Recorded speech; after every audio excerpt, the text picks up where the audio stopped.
उससे उससे फिर क्या होगा, भगवान बोले कि तुम्हारा मन ये जो है धीरे धीरे करके कंट्रोल में आ जाएगा।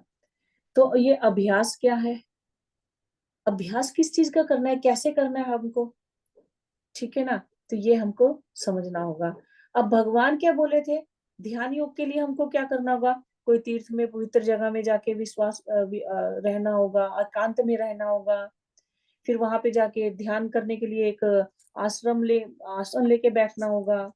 वहां पे बैठ के परमात्मा का ध्यान करना होगा, इंद्रियों को कंट्रोल करना होगा, ब्रह्मचर्या का पालन करना होगा। इस तरह करके बहुत से विधि विधान बताए थे। तो ये इनके अभ्यास से लेकिन नहीं हो पाएगा।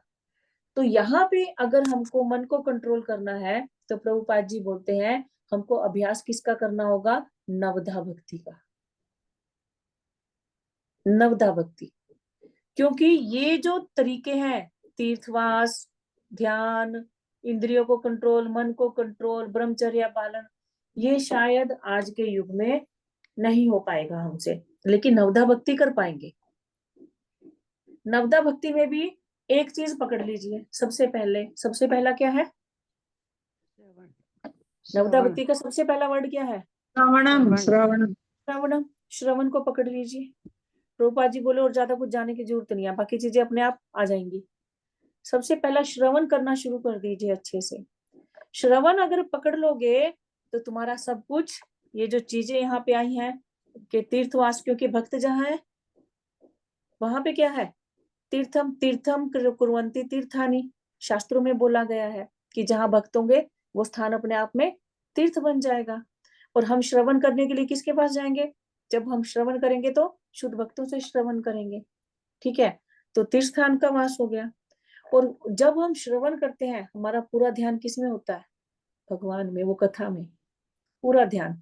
इसीलिए आप देखते हो कई कई जगह तो लोग जप करते रहते हैं, लेकिन यहाँ पे इसलिए बोला जाता है कि आप जप मत कीजिए, क्योंकि इससे क्या होगा, आप कथा के ना रहोगे ना जप के रहोगे, समझे ना, आप दो जगह बट जाओगे और इसीलिए केंद्रित नहीं हो पाओगे। तो पूरा ध्यान हमको किसको देना होगा, कथा को देना होगा। कभी भी कोशिश करना चाहिए हमको कि जब कथा चल रहा हो तो हमको बीच में जप नहीं करना चाहिए। और इससे क्या हो जाएगा, हमारा मन इंद्रियां सारी टिक के कहाँ लगी हुई है, भगवान के श्रवण में लगी हुई है।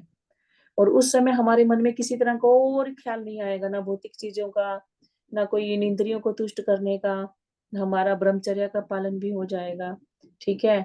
और एकांतवास, एकांतवास का मतलब क्या है, कोई आपको भौतिकता में ना खींचने वाला हो, समझे ना। तो वो सारे भक्त एक जैसा ध्यान, एक जैसा श्रवण कर रहे हैं, तो वो अपने आप में एक तरह का एकांतवास हो जाएगा। तो ये सारी चीजें नवदा भक्ति अगर हम करेंगे, श्रवण करेंगे, तो उसमें हो जाएगा। एक तो भगवान ने बोला अभ्यास, हम श्रवण करेंगे तो ये अभ्यास हो जाएगा। तो दूसरा क्या बोला है, वैराग्य। वैराग्य का मतलब क्या है, भौतिक चीजों से विरक्ति। हम भौतिक भौतिक जगत की जो हम लोग चीजों को एंटरटेन करना चाहते हैं, भौतिक जगत का आनंद लेना चाहते हैं चीजों का, उससे हम लोग अपने मन को दूर करें। तो जब हम अ, कथा श्रवण करेंगे, भक्ति को ग्रहण करेंगे, तो धीरे धीरे क्या होगा, विरक्ति भी अपने आप आने लग जाएगी।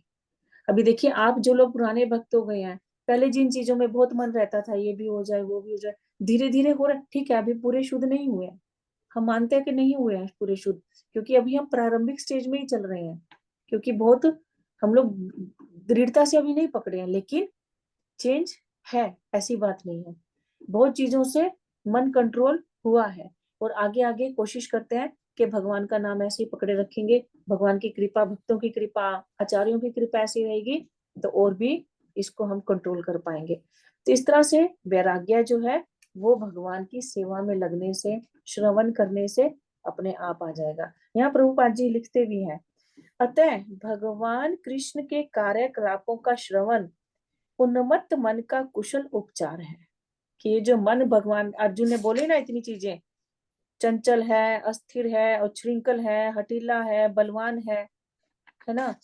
तो ये कितना भी हठी है, कितना भी कुछ है, सबसे बड़ा इसका इलाज क्या है कि हम भगवान कृष्ण की कथाओं का इसको श्रवण दे दें और भगवान को अर्पित भोजन ग्रहण यानी उच्छिष्ट जब हम ग्रहण करेंगे, वैष्णवों का, भगवान का उच्छिष्ट जब हम ग्रहण करेंगे, तो ये मन धीरे धीरे अपने आप शुद्ध होता जाएगा, वैराग्य आता जाएगा इसमें, और धीरे धीरे अपने आप ये कंट्रोल होता चला जाएगा।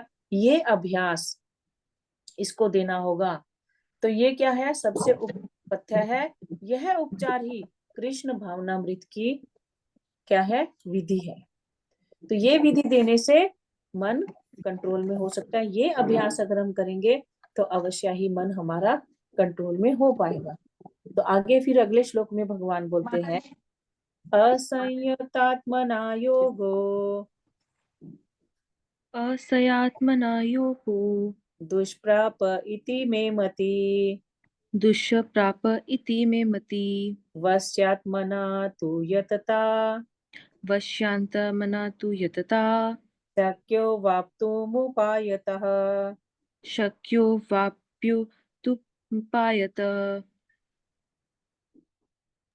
जिसका मीनिंग, जिसका मन उच्चखिल है उसके लिए आत्म साक्षात्कार कठिन कार्य होता है, किंतु जिसका मन संयमित है और जो समुचित उपाय करता है उसकी सफलता ध्रुव है, ऐसा मेरा मत है। तो भगवान बोले कि जिसका मन बहुत मचलता है, उच्छृंखल है, ठीक है, बहुत टिका टिका हुआ नहीं है मन, ठीक है, हम अपनी लोकल लैंग्वेज में क्या बोलते हैं, कोई वर्ड सुझाएगा इसके लिए, उच्छृंखल के लिए? चंचल हो जाएगा। चंचल तो है ही है, वो तो हो ही गया। उच्छृंखल जैसे होते हैं ना, कोई बच्चे बहुत उछल कूद, हम क्या बोलते हैं? नटखट, हाँ नटखट भी कह सकते हैं, ठीक है, चलो जो भी है, बहुत उच्छृंखल है। जैसे हम देखते हैं ना कोई उछल बच्चा हो सकता है ना, उछल हाँ, कूद। जो बच्चे टिक के बैठ नहीं बैठते ना, 1 मिनट के लिए भी, उनको कितना भी बोल दो, कितना भी कह दो, टिके नहीं बैठते हैं। मतलब अब उद्यमी बच्चे होते हैं, उद्यमी जैसे, क्या, उद्यमी जो हमेशा उत्पाद करने के सोचते हाँ हैं, उद्यमी, ऐसा कर। उत्पाती, है ना, हाँ, तो ये मन ऐसा ही है। तो भगवान बोले देखिए, अभी हम अपने आप को यहाँ पे देख सकते हैं कि अभी हम कितना आत्म साक्षात्कार लेने के लायक बने हैं। यहाँ पे क्या बोल रहे हैं भगवान, कि जिसका मन उच्छृंखल है, जिसका मन अभी भी काबू में नहीं आता, उसके लिए आत्म साक्षात्कार कठिन होता है। यानी अगर हमारा मन भौतिक जगत की हमारी सुविधाओं के हिसाब से चल रहा है, कि अगर हमारा कष्ट आ गया तो चलो माला छोड़ दी, भक्ति छोड़ दिए, भगवान का ध्यान छोड़ दिए, कोई घर घर में खुशी आ गई तो भक्ति छोड़ दी, भगवान का माला छोड़ दिए, ध्यान छोड़ दिए, भगवान को सोचना ही छोड़ दिए, इससे ये क्या मतलब हुआ कि हमारा मन उच्छृंखल है। तो इसका मतलब आत्म साक्षात्कार हमारा टफ है वहां पे करना, समझ रहे हैं ना। ऐसे उद्यमी बच्चे के लिए एक जगह स्थिर बैठना टफ है, वो बैठेगा ही नहीं कहने से।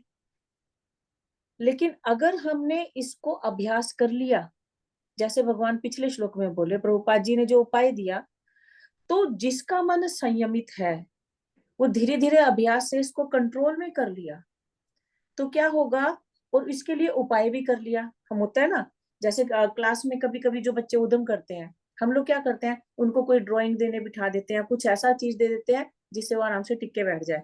या घरों में भी कभी कभी आप लोग करते हैं, हम लोग बहुत किए हैं छोटे बच्चे थे जब, कि जब हमको कोई ज्यादा काम है, उस टाइम पे बच्चों को कोई ऐसी चीज दे के बिठा दिया कि जिससे वो शांत भी बैठ जाएंगे और हमारा काम भी हो जाएगा, समझे ना। तो हमको खुद उपाय सोचना होगा इसके लिए, कि हमारा मन कितना चंचल है ये हम लोग जानते हैं। तो इसीलिए अपने बच्चे को हमको खुद संभालना होगा, खुद उपाय खोजना होगा कि इसको कैसे कंट्रोल करना है। तो यहाँ पे नवदा भक्ति दे दी, इनमें से भगवान प्रभुपाद जी ने 9 तरीके बता दिए हैं, उनमें से कोई एक तरीका ऐसा अपना लीजिए जिससे आप इसको सही से कर पाए, टिका के बिठा पाए। तो उपाय हमको खोजना होगा, समुचित उपाय करना होगा।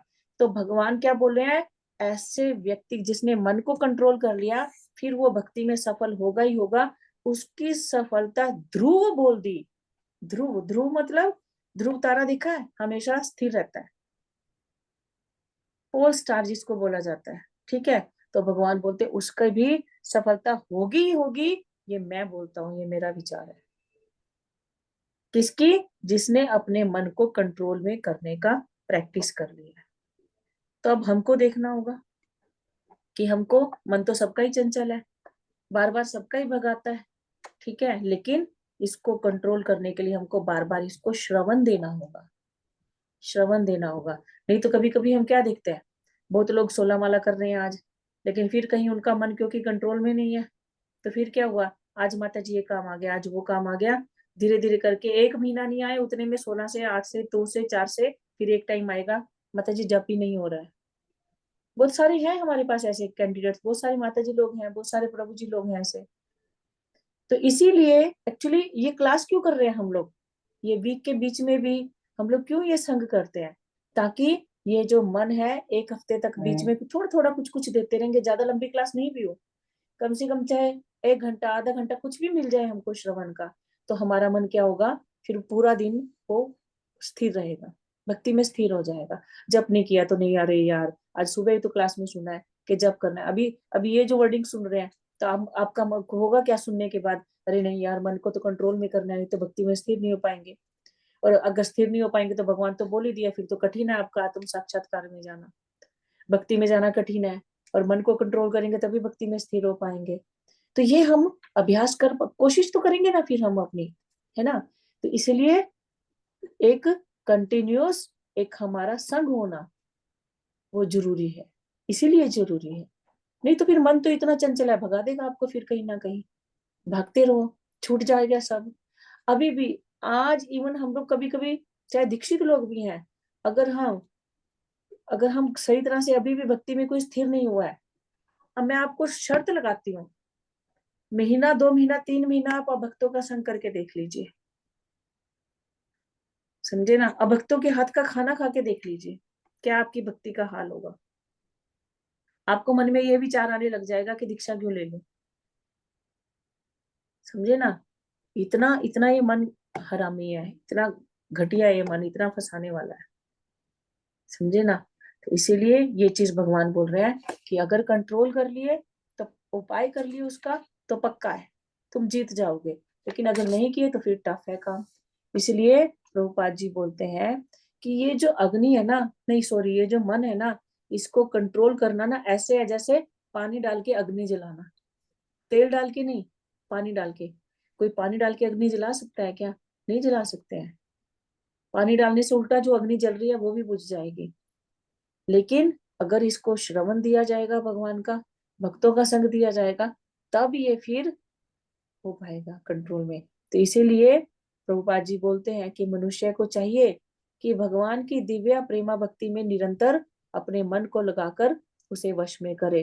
कृष्ण भावनामृत में प्रवृत्त हुए बिना मन को स्थिर कर पाना असंभव है।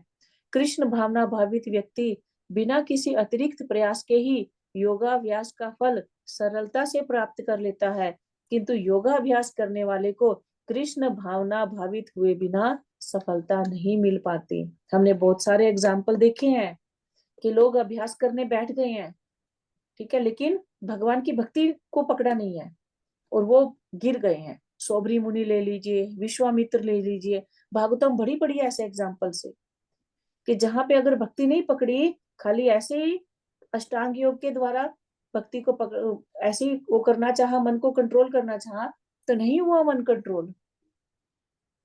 इसलिए गुरु, शास्त्र, साधु, ये 3 चीज जरूरी है। क्या क्या, गुरु, शास्त्र और साधु, तब जाके ये भक्ति और ये मन हमारा कंट्रोल हो पाता है, मन कंट्रोल हो पाता है और हम भक्ति में सही से प्रगति कर पाते हैं।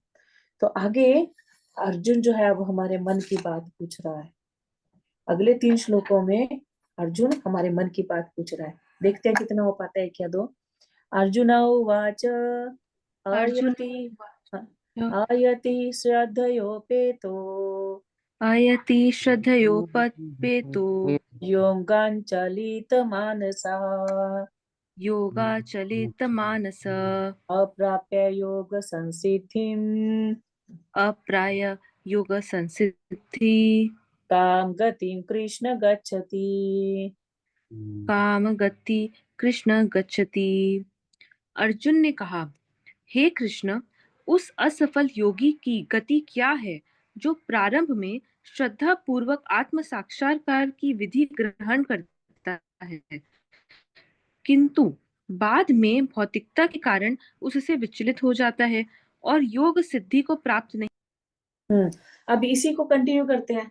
मैंने पिछले श्लोक में क्या बोला कि अगर कोई भक्त है आज, लेकिन किसी कारण से अगर वो भक्तों का संग नहीं करता और अभक्तों का संग करता है 2-3 महीने के लिए, तो वो क्या हुआ? हालांकि दीक्षा भी ले ली, 16 माला भी कर रहा है, 4 नियम भी पालन कर रहा है, लेकिन क्या हुआ? गिर गया भक्ति से। जहां वो 4-6 महीने, ऐसे 3 महीने की बजाय आगे और 4-6 महीने और रह गया, ठीक है, अगर वो नहीं मन को कंट्रोल में रख पाया तो क्या होगा? वो भक्ति से गिर जाएगा।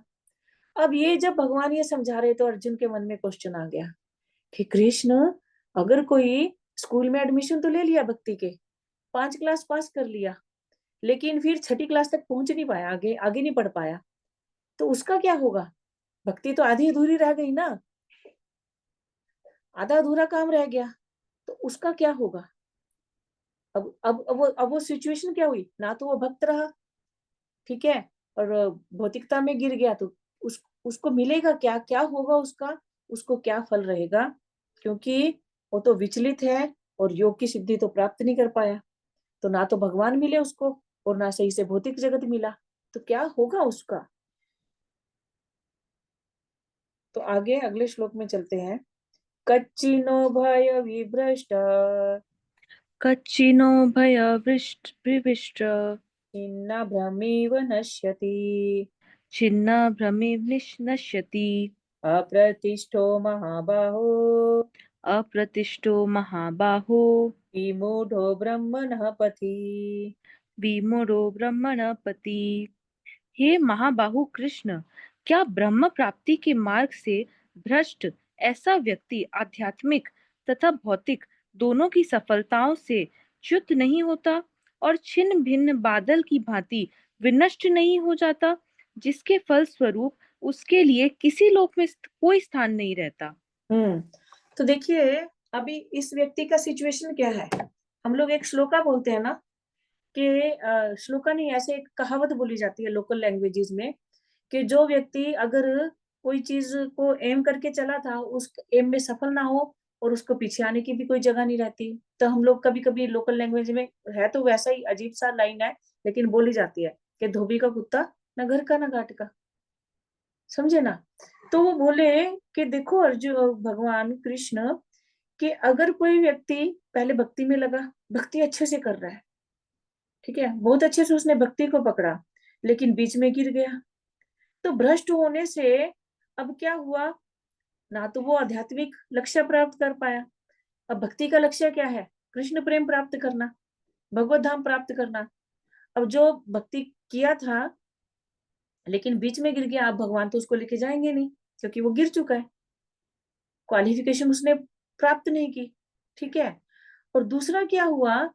अब वो भौतिक जगत भी, क्योंकि वो गिर तो गया, लेकिन अब भौतिक जगत में कुछ भी चीज लेते हुए उसके मन में बार बार आएगा कि नहीं आएगा? वो सही से एंजॉय नहीं कर पाएगा, भौतिक जगत को भी एंजॉय नहीं किया, भक्ति का लक्ष्य भी नहीं मिला, तो दोनों तरफ से खत्म हो गया। तो उसका क्या होगा? उसके लिए किसी लोक में कोई जगह बचेगी कि नहीं? क्योंकि ना तो वो भौतिक जगत के लायक रहा, ना वो आध्यात्मिक जगत के लायक रहा, तो उसका होगा क्या? कहाँ जाएगा फिर वो? कौन सा लोक उसको प्राप्त होगा? भक्ति भी नहीं कर पा रहा है, भौतिक जगत को भी नहीं कर पा रहा है, तो कहाँ जाएगा वो? क्या उसकी प्राप्ति होगी? अर्जुन जो है ये पूछ रहे हैं। तो यहाँ पे प्रभुपाद जी बोलते हैं कि इस आत्मा की उन्नति के दो दो रास्ते होते हैं। इस आत्मा के लिए जब इस भौतिक जगत में आता है तो दो रास्ते हैं। हम क्यों बोलते हैं तटस्थ? आत्मा को क्या बोला जाता है? तटस्थ शक्ति। क्यों बोलते हैं? क्योंकि उसके पास चॉइस होती है, या तो वो आध्यात्मिकता को अपना सकता है या वो भौतिकता को अपना सकता है, ठीक है। तो भौतिक भौतिकतावादी व्यक्तियों को अध्यात्म में कोई रुचि नहीं होती। वो बोलते हैं ठीक है वो है, लेकिन हमको तो ये जगत ही अच्छा लग रहा है, हमको तो इसी को एंजॉय करना है, हमको कोई भक्ति भक्ति में नहीं जाना है। बहुत लोग मिलेंगे आपको ऐसे बोलते हुए कि हमारी कोई इच्छा नहीं है, किसने देखा भगवान, भगवान का लोग किसने देखा, हम हमारी कोई इच्छा नहीं है, हम तो यही सुखी हैं, हमारा सब घर परिवार अच्छा है, ऐसा ही जन्म हमको बार बार मिलता रहे, तो हम तो इस जगत में ही रहना चाहेंगे। बहुत लोग आपने देखे होंगे ऐसे, ठीक है। तो ये लोग क्या करते हैं? भौतिक जगत को एंजॉय करना चाहते हैं, कोई आध्यात्मिकता की रुचि नहीं है, और उस भौतिक जगत में ऐसे ही वो बने रहे, केवल इसी के लिए प्रयास करते हैं, इसी के लिए वो कुछ दान देंगे, ठीक है, लोगों का भला करेंगे ताकि हमारा भी भला होता रहे, लक्ष्मी जी हमारे पास बढ़ती रहे, है ना, और कुछ हमको अच्छा स्वर्ग लोक प्राप्त हो, बस इतना की वो एफर्ट करेंगे, वो भगवान की प्राप्ति का कोई एफर्ट नहीं करते हैं। अब दूसरे लोग हैं, दूसरे लोग जो अध्यात्म को चुनते हैं, भक्ति को चुनते हैं, ठीक है, और उनको क्या करना होता है, भौतिक जगत से विरक्त होना पड़ता है, क्योंकि भौतिक जगत से विरक्ति के बिना भगवान की प्राप्ति होगी नहीं। भगवान ने पीछे जो श्लोक दिया 35, उसमें क्या बोला, दो चीजें अपनानी पड़ेंगी मन को कंट्रोल करने के लिए, एक तो अभ्यास करना पड़ेगा और दूसरा वैराग्य। तो जब तक वैराग्य नहीं देंगे, वैराग्य का मतलब क्या, भौतिक जगत से संन्यास लेना, भौतिक जगत की आसक्ति को काटना, ठीक है। तो जो आध्यात्मिकता को चुनता है, अब उसको भौतिक जगत के सुखों से विरक्त होना पड़ता है।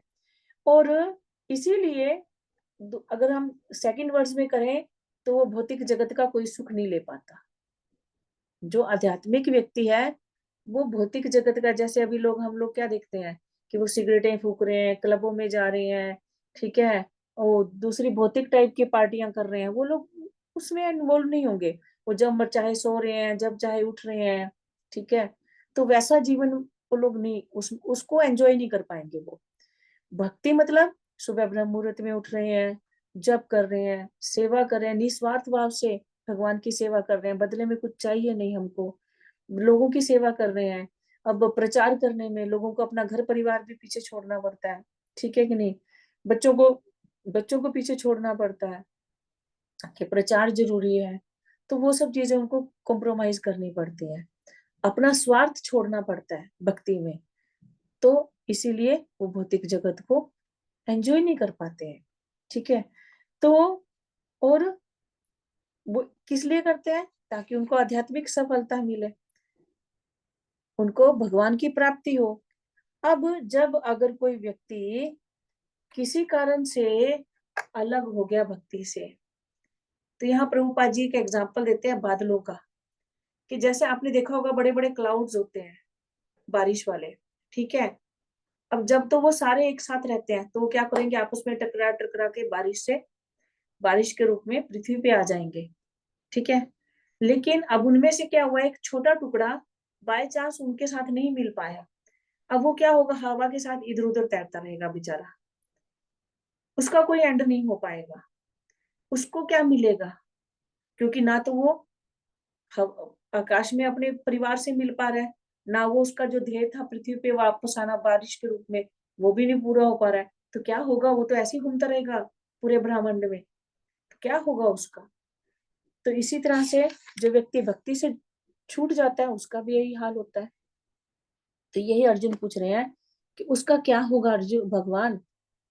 आगे फिर अगले श्लोक में बोलते हैं, एतन्मे संशयं कृष्ण एतमे संशये कृष्णा छेत्तुमर्हस्य शेषतः क्षेत्रुमः सशेयत त्वदन्य संशयास्य स्यात् त्वदैन्द्य यस्य चेत्तां न युपपद्यते। चेतानाहपि पतते।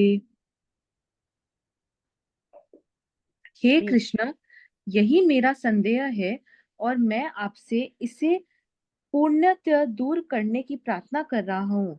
आपके अतिरिक्त अन्य कोई ऐसा नहीं है जो इस संदेह को नष्ट कर सके। तो अब अर्जुन बोल रहे हैं कि हे कृष्ण, मेरा क्वेश्चन ये आपसे है, क्योंकि मुझे पता है इस पूरी सृष्टि में अगर इस चीज का कोई आंसर दे सकता है तो वो केवल आप हो। क्यों? क्योंकि श्री कृष्ण ही है जो भविष्य भी जानते हैं, भूत भी जानते हैं, वर्तमान भी जानते हैं और भविष्य भी जानते हैं। तो जो भविष्य जानता है वही बता पाएगा कि ऐसे व्यक्ति का क्या होगा, क्योंकि सब तो डिसीजन भगवान ने ही लेना है कि किसकी भक्ति कंप्लीट हुई, किसकी नहीं हुई, किसको पार करना है, किसको नहीं करना है कि नहीं। तो इसीलिए क्योंकि जज जो है कौन है, वो श्री कृष्ण है, इसलिए श्री कृष्ण ही परफेक्ट पर्सन है जो ये बता पाएंगे कि अगर किसी की भक्ति अधूरी रह जाती है तो उसका क्या होगा, वो क्या भौतिक जगत में रहेगा कि आध्यात्मिक जगत में जाएगा, या उसको कहीं बीच में लटकना पड़ेगा, क्या होगा उसका, ठीक है। तो इसका आंसर भगवान कल देंगे, आज हम लोग यहीं पे रखते हैं। श्रीमद् भगवत गीता की जय। शिला प्रभुपाद की जय। हरे कृष्णा कृष्ण कृष्ण हरे हरे, हरे राम राम राम हरे हरे। किसी का कोई क्वेश्चन है क्या आज के इसमें? हाँ, हरे कृष्णा माता जी। हरे कृष्णा। माता जी, यहाँ ये 37 श्लोक में